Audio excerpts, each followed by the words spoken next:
If we are unable or unwilling to get a couple of good bullpen guys and a quality third baseman by the trade deadline, do you think we could trade Cashman and Boone for a bucket of balls, or would we have to settle for half a bucket?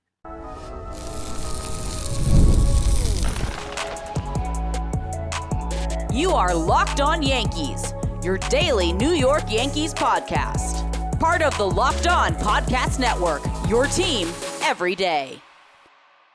Welcome to Locked On Yankees, which is part of the Locked On Podcast Network, your team every day. Thank you for making us your first listen every day. I'm Stacey Gotsulias. Today's episode is brought to you by Gametime. Download the Gametime app, create an account, and use code LOCKEDONMLB for $20 off your first purchase. With me, as usual, my co-host, Brian McKeon. Brian, did you enjoy the off day? I did. I burnt my tongue eating dinner. That was kind of brutal, but it didn't make me feel any worse than the Yankees made me feel all week, so I guess we're good. Isn't it amazing? We're fully grown adults, and the things that we do, biting forks accidentally, swallowing weird where you choke, burning your mouth when you eat, it never ends. Never ends. It's a problem. Before we get started, don't forget, subscribe to the podcast on whichever podcasting platform you prefer. Subscribe to our channel on YouTube, like our videos, hit the bell so you're notified when those videos go live, and follow us on TikTok at LockedOn_Yankees. So coming up on today's show, we'll preview the pitching matchups against the Phillies. That begins tonight at Yankee Stadium. Oh boy. We'll wait for the misery. We'll wait till segment 3 for that. But first, it's Fan Mail Friday. It's here. Everyone's favorite day of the week. And as you know, if you're a regular, we start with the insiders. If you're new, we have a Locked On Yankees Insiders Club. The insiders get top priority. They are the segment 1 questions. And every Friday, we start with Betty, who's on vacation, but she was able to get her question in, and this is what it is. If we are unable or unwilling to get a couple of good bullpen guys and a quality third baseman by the trade deadline, do you think we could trade Cashman and Boone for a bucket of balls, or would we have to settle for half a bucket?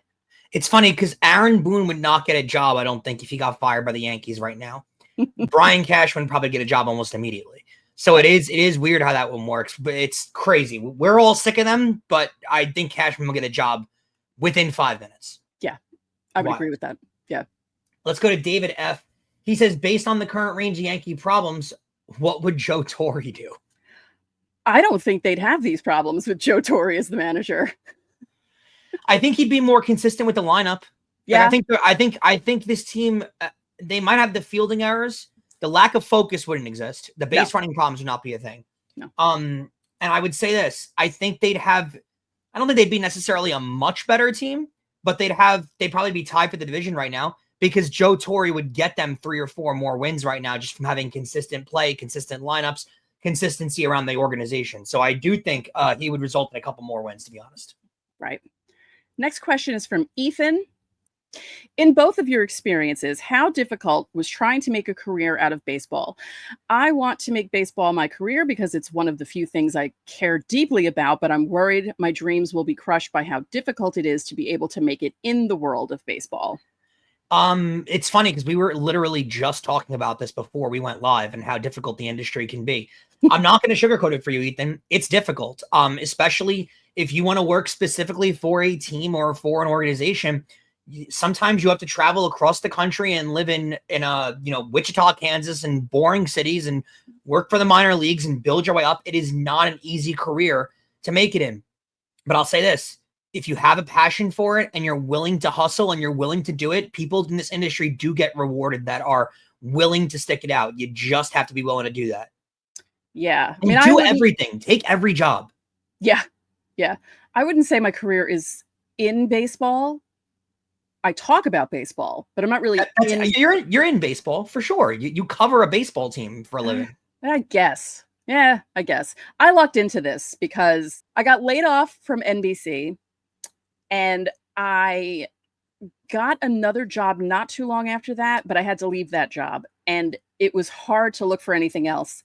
And I started blogging about baseball, not getting paid, just blogging about baseball, but covering it like I was a beat writer. So I would pay extra attention to post games, pre games. I would follow all the beat writers on Twitter and see what they were saying. And by 2011, by 2013, I was starting to get paid to write about baseball here and there, nothing too major yet. And then I got my first ESPN assignment in 2014, and things started rolling from there. And this job fell into my lap because someone else couldn't do it anymore. He got in touch with me and said, would you want to do this? And I said, sure, I'll do that. And here I am 7 years, literally, later. It was July of 2018. Make your relationships, keep good friends with people in this industry, because both of us are here because a mutual friend, because a friend was able to suggest, hey, I know this person who's looking for work and they're great. Again, I worked at WFAN and Sirius XM and any station that would hire me, working behind the scenes, pushing buttons at 3 o'clock in the morning and doing anything imaginable, covering any sport they would let me cover, just to be able to get the honor opportunities. It's tough, but if you're willing to hustle and you have a real passion for it, you'll get rewarded at some point. It's just a very difficult industry. So be prepared, but I don't want to shatter your dreams. So definitely go for it. Matt V says, trade proposal that would never happen. Jones, Lombard Jr., Schlittler, and Hess to Cleveland for Ramirez, Clase, and Bieber. Who says no? The Yankees. Yeah, the Yankees. The Yankees say no because I don't know what Clase has left on his deal, but he's not pitching well at all this year.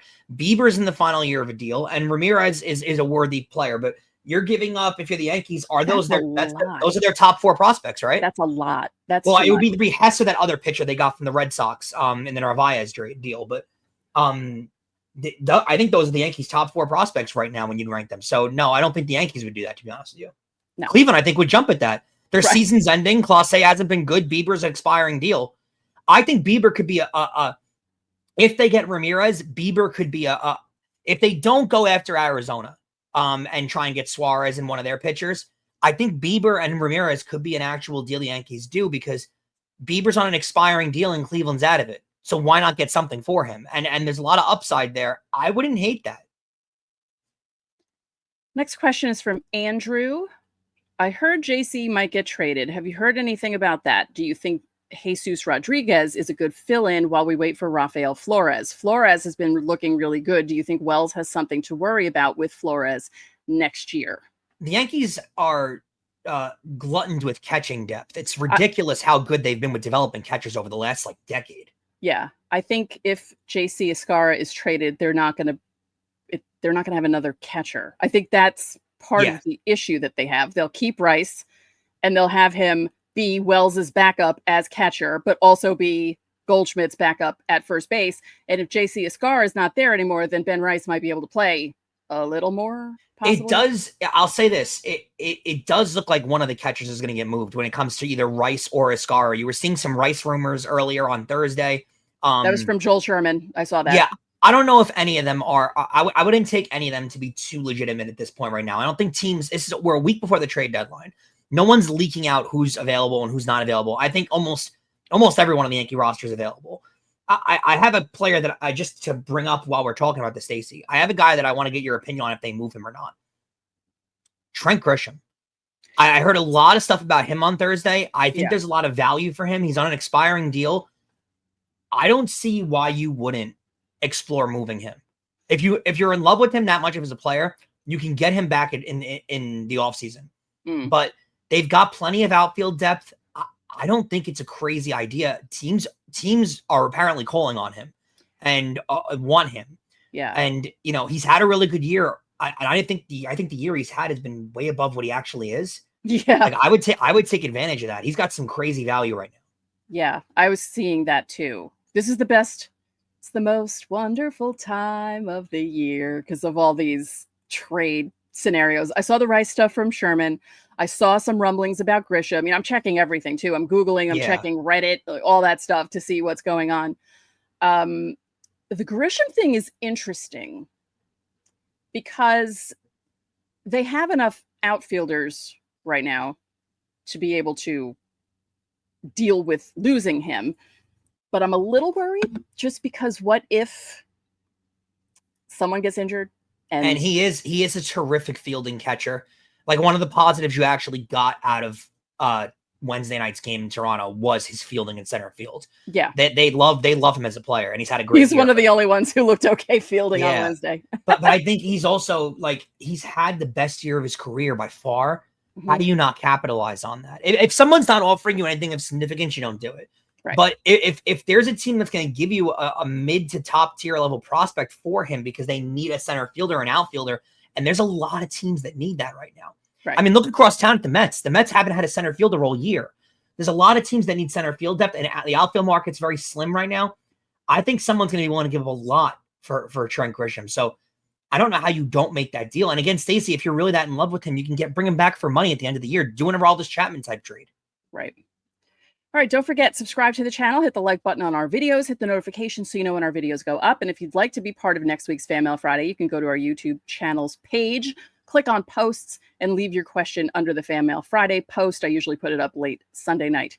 Ask us anything you want, baseball, life, whatever. Or you can join the Locked On Yankees Insiders Club, where you get top priority and your questions are answered first. The link is in the description. It isn't only for Fan Mail Friday. You get text from us with everything from lineups to roster updates, trades, and signings. And you can text us questions there if you'd like, or comments or reactions to the games. That's always fun. There's a 14-day free trial. Coming up next, more Fan Mail Friday questions. Have you ever decided last minute to head to a ball game with friends or family? Maybe it's game day and you suddenly realize that you want to be in the stands. Well, that's exactly where Gametime comes in. It's the easiest way to grab last minute tickets without all the stress. With the money you save on tickets, you can splurge on food, drinks, merch, or even invite a bigger group to come with you. Gametime makes all that possible. Gametime makes buying tickets fast and simple. Prices on the app actually drop closer you get to first pitch, and they got an incredible last minute deals. Clear seat views, and a lowest price guarantee that takes the worry out of buying tickets. Gametime is also the official ticketing partner of Locked On MLB, and it makes it easy to browse the app for Yankees-Phillies game this weekend. So take the guesswork out of buying tickets with Gametime. Download the Gametime app today, create an account, and use code LOCKEDONMLB for $20 off your first purchase. Terms apply. Again, create that account and redeem code LOCKEDONMLB for $20 off. Download the Gametime app today. Last minute tickets, lowest price, guaranteed. And guys, not only do we cover your team every day, but now we're giving you instant episodes after every single game. Check out the Locked On Yankees postcast. It's hosted by Jay Berman and it appears right here on the Locked On Yankees podcast feed. It also streams on the Locked On Yankees YouTube channel. Get rapid reaction to all the biggest moments with the Locked On Yankees postcast. So we have one more insider question, and it's similar to our first YouTube question. So we're going to pair them together. So this is from Malachi Sanchez. Malachi, go to bed after this, okay? Malachi says, if you could create the lineup, what would your batting order be? And then Mark Carpentieri from YouTube had a similar question. Why can't the Yankees ever have a consistent lineup with Jason Dominguez leading off? I believe the players can't get into any kind of groove if they're always wondering where they are batting in the lineup. I asked ChatGPT what a consistent lineup could be for the Yankees, and this is what it came up with. Day one versus a right-handed pitcher with Wells behind the plate. Dominguez, Volpe, Judge, Bellinger, Stanton, Goldschmidt, Chisholm, Wells, Bibas, with 1 through 6 staying consistent and 7 through 9 rotating. Malachi, thank you for the question. It's actually a really good question. And I like the point that Mark brings up too. This is a problem in modern day baseball. I really do think that teams are a lot more consistent when the lineup stays consistent. And the Yankees, I mean, their lineup is different every night. It's every single night, and they're all over the place. The only consistent, not even. No, I wanted to say Judge with second, but he's second, third, fourth. Yeah. It's ridiculous. Mm-hmm. It's one of the things I hate the most about modern day baseball. I'm going to be honest with you. The most consistent thing about the lineup is usually the inconsistency. It's Volpe and Wells together. Okay, usually. I was going to say, the most consistent part is that it's not consistent. If they're ever separated in the lineup, that's the most shocking thing to me because they're usually back to back. It's frustrating. I will say this: I vehemently disagree with ChatGPT. Now, I would say this: Jason Dominguez deserves to be the leadoff hitter every single day. He has been good this year. I like what he gives you long at-bats, which you need in front of Judge, plus the speed is there too. So he gives you the power element and the speed element, plus the long at-bats. He, to me, has become a very good leadoff hitter. I like Dominguez leading off. Volpe in no way, shape, or form deserves to be hitting second this year, though. I actually, one analytical thing that I'll believe in, Stacey, I do think it's smarter to have your best power hitter batting second in the lineup every day. it has been proven that gives him more at-bats. It winds up leading to like an extra 30 at-bats per year. Yeah. And I want Judge to have an extra 30 at-bats per year. So I do think an antiquated thought is having Judge hit third or fourth. I think having him hit second is Remember the best when that place. was the way where your biggest power hitter was always in the cleanup spot? Always. Which to me makes no sense. A-Rod, how many full years did A-Rod have for the Yankees? About 7.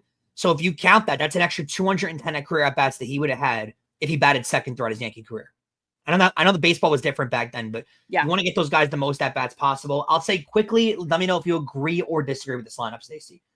I would go Dominguez, Judge, Bellinger, Stanton, Chisholm, Goldschmidt, Wells, Volpe, Vivas.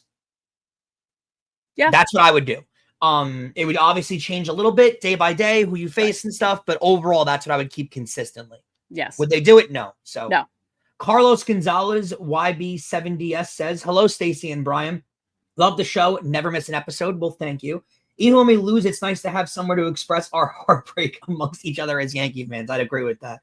With the trade deadline approaching and our team struggling in the areas that they are, what is a realistic trade that you guys think Cashman should be all in on? If you were Cashman, would you add or would you be willing to give up to get them? Or what would you be willing to give up to get them? Right. Who would you add and who would you be willing to give up? I mean, there's so many things that they need. I think you go by priority. What's the priority? What do you think the priority is? People disagree with me. I think it's third base. I think you need another power bat in the middle of this lineup, and you need consistency on that side of the infield. Splitting it between Vivas and Peraza is not working. They're not fielding well. They're not hitting. It's a nothing position right now. You can't afford to have that keep going. Like Mark said in his lineup question, it's hard to be consistent when you're not playing every day and you're switching off every other day. And I know I've gotten a lot of at-bats, but now it's gotten to the point where it's every other day they're playing, and people will say, well, they should expect this. But yeah, it's baseball, and you need to be in a rhythm. And if you're sitting one day and then you're not sitting another day, it doesn't really help things when Boone does that. So that also creates a problem with third base. My priorities right now are third base, reliever, starting pitcher. Right. In that order. That order. I would agree with that. Next question from Michael Gonzalez, 500. JC Escara and 2 low-level prospects for Dylan Cease. Apparently Dylan Cease might be available. He's going to get moved for sure. Yeah. He's all over the trade market. I would not make that move. Dylan Cease has had a terrible year. I know he'll lead innings for you, but his ERA is in the high 4s. I guess you just get him so the Yankees don't have to face him potentially because that ERA shuts them down. Right. But no, I would not make that trade. They need an innings eater for sure, but I think what does Dylan Cease solve that Marcus Stroman doesn't already? Right. They're the same pitcher at this point. I wouldn't give up anything for Dylan Cease. Right. Jonathan Kark 1671 says, we can all dream that the Guardians will ever put José Ramírez in the trading block. My question is, what type of package of players and or prospects would the Yankees realistically have to offer in order to trade for him? Side note, longtime listener and first time posting a question for the mailbag. Well, welcome to FanDuel Friday, Jonathan. I mean, they would have to trade a lot for him, right?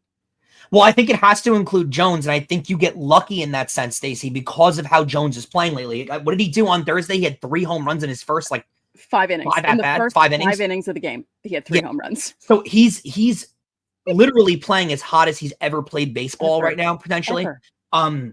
Which to me means you have to when guys get hot in spring training, that doesn't mean that more often than not, they're not going to get hot in spring training and then just take this and become Babe Ruth the rest of his career. Mm-hmm. Odds are that's not what he's going to be. You have to take advantage of, they've probably already determined what they think of Spencer Jones, truthfully, honestly, at this point. You have to take advantage of him playing the way he's playing right now. Again, there's no room for him in the outfield.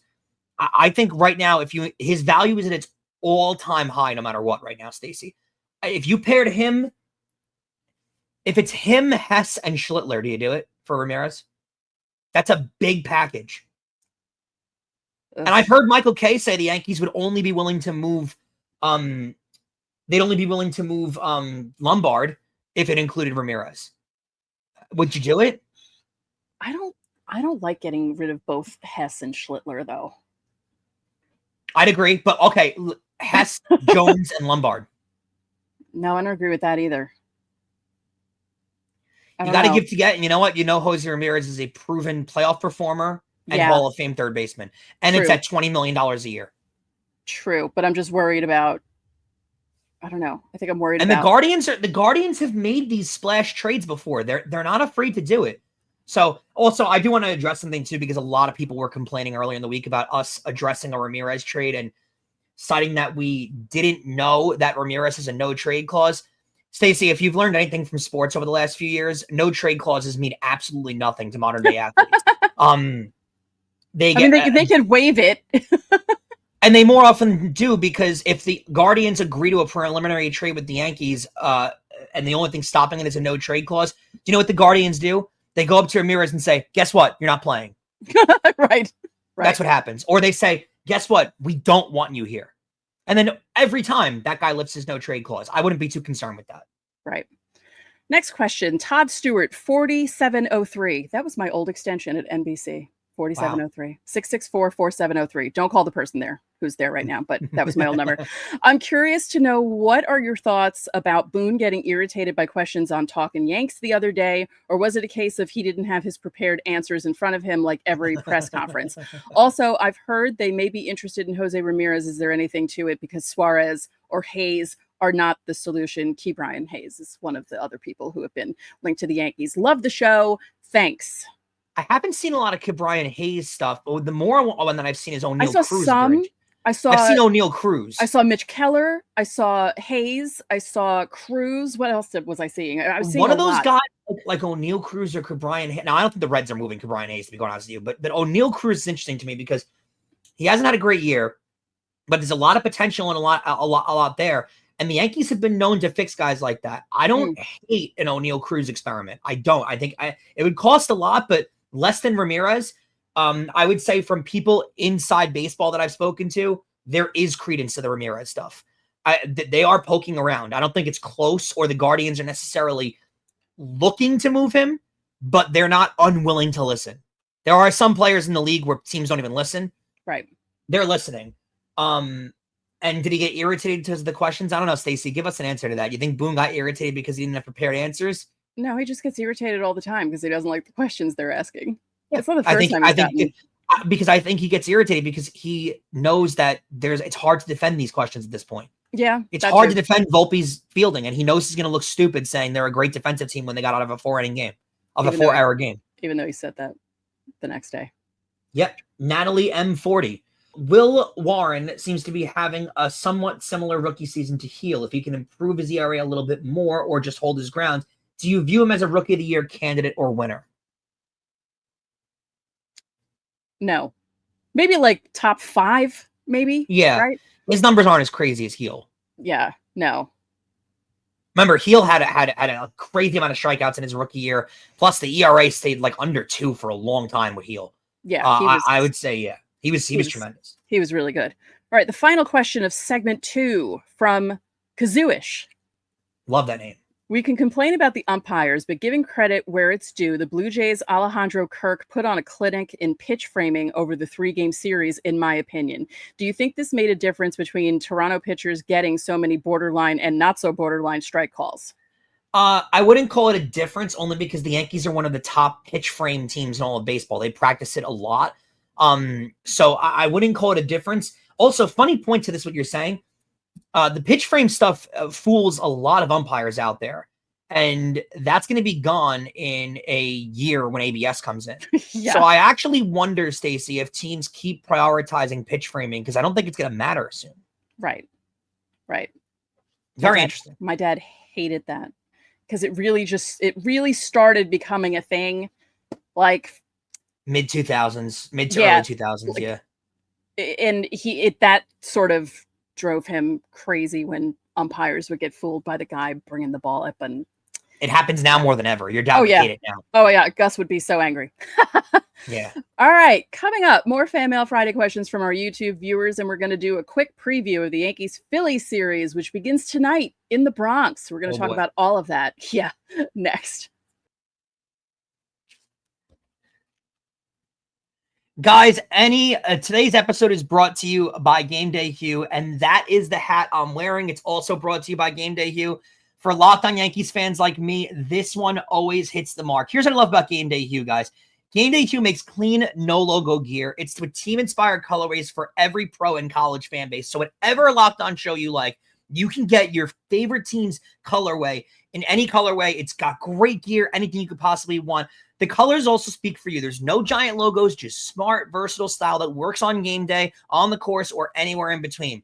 Now, I love getting it out on the golf course. The hat pairs perfectly with the usual stuff that I'll wear. It also adds to my daily lineup. I've worn mine to tailgates, tee times, and just out running errands. It's the perfect look. It's subtle, and everything is great. And not just hats, too. You can get this cool golf glove, too. Everything's available on Gameday Hue. They got the perfect amount of gear, and it's super comfortable, too. Right now, you can also get 15% off with code MLB15 at GamedayHue.com. That's GamedayHue.com. The code even stacks on bundle deals, so now it's time to load up more than ever. Let your colors talk, because colors speak louder than words. That's GamedayHue.com, code MLB15.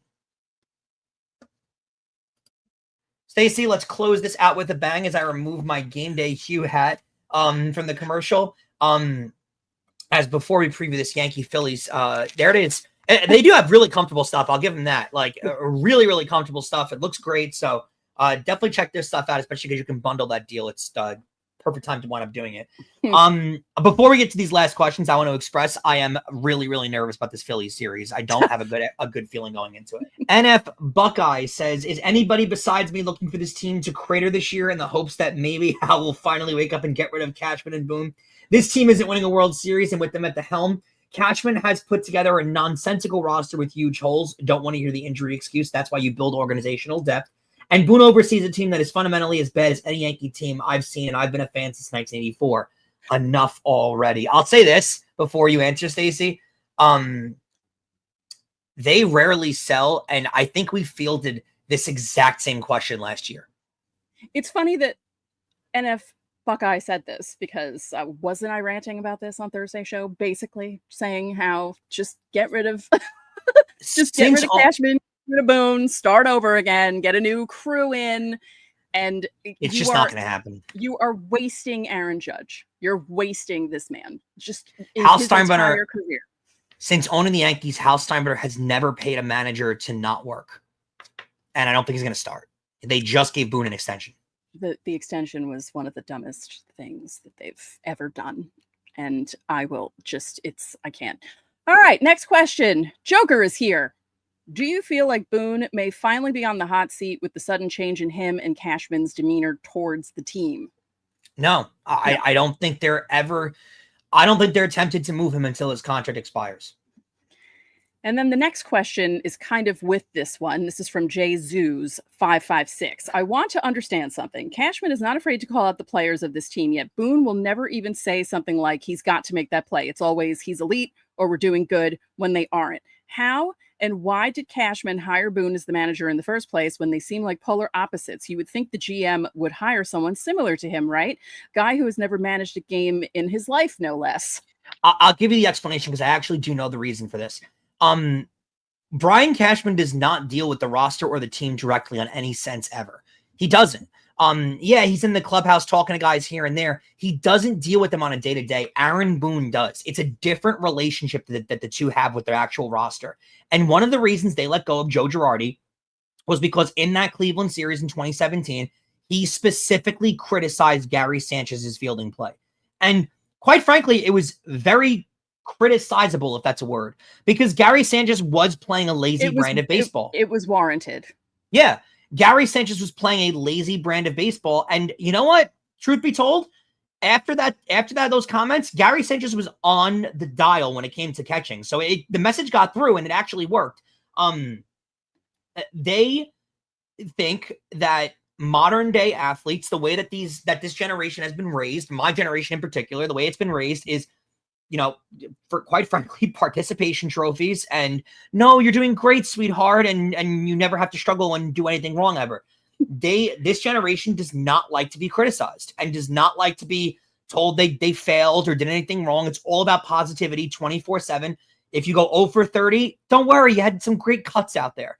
That's what this generation is raised on. So they don't, today's top sports psychologists don't think the modern day athlete responds very well to criticism. And that's why they don't want these guys getting criticized. Do I think it's right? Absolutely not. I don't think a lot of people out there through any generation respond to criticism well, but some people need it, and most people need it. Yeah, but you know what though? You might not respond to it well, but there's a difference between responding to it well, but also you can hear it and take it in, and it can hurt you, but you can use it to work on things and get better at things. That's the difference. I don't think that every athlete hears criticism and then falls into a hole and never hits again. Right. They don't seem to think that, and that's why they have the manager they have. Honestly, that's why he operates the way he operates.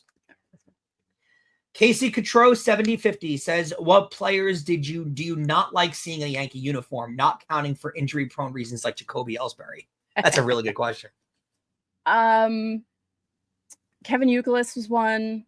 Ooh, that's a really good poll. Right? I mean, he wasn't there for a long time, but... Yeah, but he is so not a Yankee. No. You know who doesn't fit either? Troy Tulowitzki. Well, yeah, he was also not there for very long. Yeah, he was there for 3 games. Yeah, but Youkilis is different because it was Youkilis really. I guess Johnny Damon. I mean, I didn't watch him really as Red Sox. He grew on you. It took a while. Like I was just like, ugh, for the first like almost 2 years that he was with the Yankees. I was just like, ugh. I think the hair also probably made a difference too, because he had the long hair in Boston and then having to cut it, he looked like a different guy probably. Oh yeah, he looked like a caveman that last year he was with Boston. Yeah. Who else? Oh, there was someone else. Oh, Jose Canseco when he came over in 2000. Yeah, there's been a couple of really strange ones. I'm not gonna lie. There's been a couple of really weird ones. Yeah, it was just like I saw a TikTok earlier on Thursday of guys that played for the Yankees that I completely forgot about, like Todd Zeal. I was like, oh right, that's right. He was with the Yankees for a little bit. That's crazy. Yeah. Lyle Overbay. Yeah. Travis Hafner. Travis Hafner. Wow, what an experience that was. Mm-hmm. Chase Headley took a while for me to get adjusted to for a bit, but then he grew on me too. Yeah.